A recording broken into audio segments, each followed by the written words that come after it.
Bienvenue dans le supplément, le bonus du Récap Info, cette semaine avec Christophe Ferrari, le président de la métropole, maire de Pont-de-Claix. L'heure est arrivée de faire le bilan, un premier bilan en tout cas de cette mandature.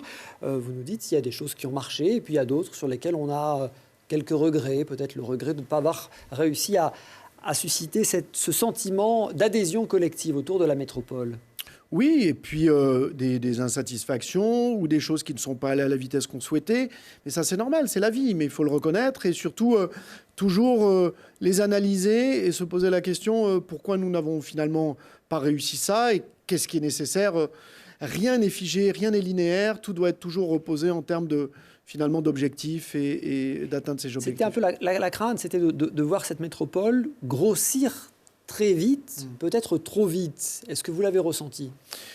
La loi nous a obligés de grossir très vite, en fait. La loi nous a obligés et finalement, comme d'autres métropoles, nous n'avions pas eu de choix. Le problème, c'est que nous étions très loin dans le niveau de partage.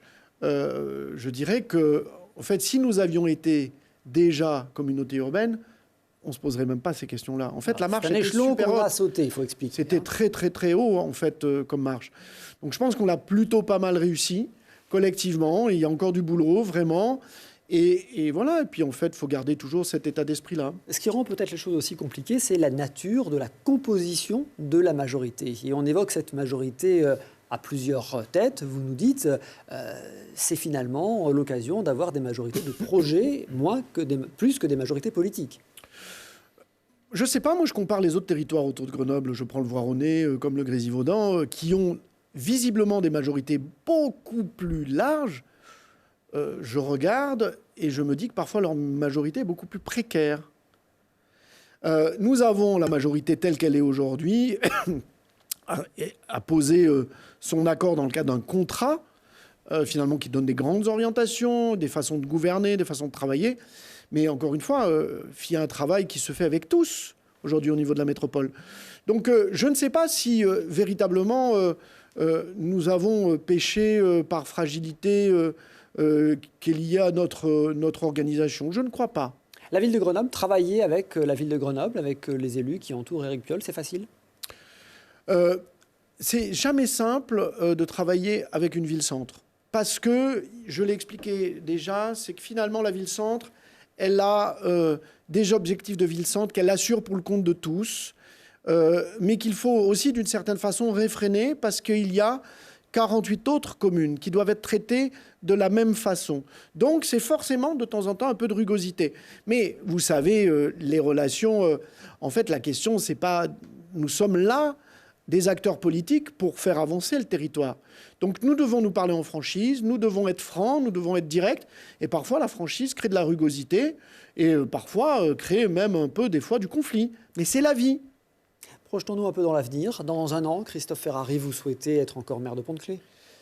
Pour le moment, je n'ai pas pris ma décision. Non, je n'ai pas pris ma décision. Moi, je suis un laborieux, je pense, au sens du travail, et moi je veux aller jusqu'au bout. Je vous l'ai dit, moi j'aime profondément cette ville. Je suis attaché à cette ville. J'ai eu 50 ans cette année. Ça fait 50 ans que j'habite à Pont-de-Claix. On va me dire, mais qu'est-ce que tu as vu d'autre chose ? Bien évidemment.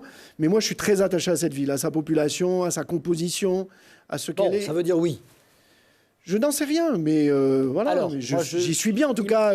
L'important c'est de toujours avoir des idées, c'est de ne pas être un gestionnaire et de ne pas être simplement là pour finalement conduire l'existant. Il faut toujours se remettre en question. Et si je suis candidat à nouveau, je serai dans cette remise en question. Moi, j'imagine que vous serez de nouveau candidat, que vous serez peut-être de nouveau élu. Si c'est le cas, est-ce que vous briguerez une nouvelle fois la présidence de la métropole ? Ceci dépendra, encore une fois, si c'est le cas, parce que l'élection à la métropole n'est pas au suffrage universel direct. C'est la composition du conseil métropolitain. Donc, comme vous le voyez, ce sont aussi des équilibres. Et du coup, c'est en fonction de tout cela que les choses se poseront. Et aujourd'hui, personne ne peut dire ce que sera la clé et la façon dont ce conseil sera composé et finalement quelle majorité demain se dégagera pour pouvoir la diriger. Donc il faut être vraiment, de ce point de vue-là, dans une forme de distance et de dire finalement, sachons attendre les moments où ils seront là, c'est tout. Le moment, ce sera sans doute en mars 2020 et puis dans la foulée, les élections du président et de l'exécutif à la métropole. Merci Christophe Ferrari d'avoir été notre invité. Merci beaucoup.